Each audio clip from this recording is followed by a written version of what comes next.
Hello అస్సలాముఅలైకుం నమస్తే. ఈరోజు August 15 దినము. మరి మనకు స్వతంత్రము వచ్చిన దినమని చాలామంది జెండా ఎగిరేయటానికి అర్హతలు ఉంటారు.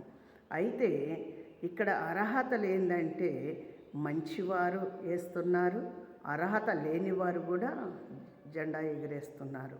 అయితే మనము ఎవరైతే మనకు దేశం కొరకు ప్రార్థించారో, దేశం కొరకు పోరాడారో వాళ్ళ ఆత్మలు శాంతించాలని మనం ప్రార్థన చేయాలి. జెండా ఎగరేస్తున్నాము, అక్కడ ఆ జెండా ఎగరేసే టైంలో 2 నిమిషాలు మౌనం పాటిస్తారు. ఎవరి కొరకు అండి? దేవుడి కొరకు పాటిస్తున్నారా? దేశం కాపాడి మనకు నిలబెట్టిన వారి కొరకు మీరు పాటిస్తున్నారా? దేవుడి కొరకు పాటించండి. దేవుడి కొరకు 2 నిమిషాలు మౌనం పాటించి వాళ్ళ ఆత్మలు శాంతించాలి, వాళ్ళు బాగుండాలి, మన దేశం కూడా బాగుండాలని దేవుడికి ప్రార్థన చేయండి. దేవుడికి మౌనం పాటించండి, దేవుడి కొరకే ముందుకు నడవండి. వాళ్ళని కూడా దేవుడు కాపలా ఉండబట్టే మన దేశానికి రక్షకుడుగా అయిపోయారు. మన దేశంలో వాళ్ళు గుర్తించిపోయారు. మన దేశానికి ఒక జెండా వచ్చిందంటే దేవుడి చిత్తం అండి.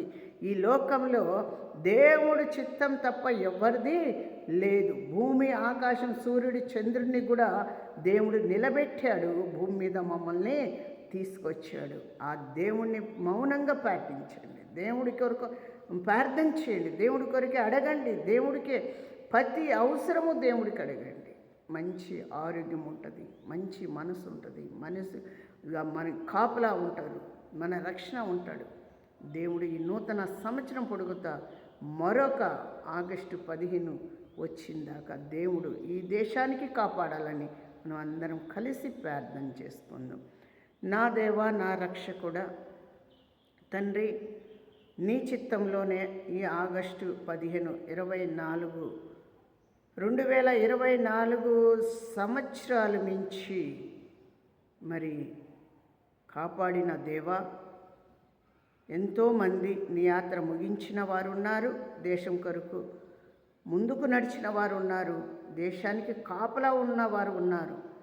అందరినీ మీరు దీవించి ఆశీర్వదించి ఘనమైన కార్యాలు మీరు జరిపించండి.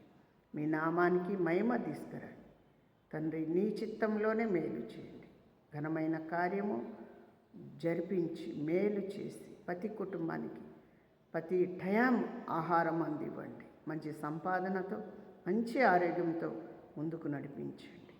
మీ నామానికి మహిమ తీసుకురండి. యేసు నామంలో అడిగి వేడుకుంటున్నాం తండ్రి. ఆమేన్. అందరికీ వందనాలు. యేసు నామం.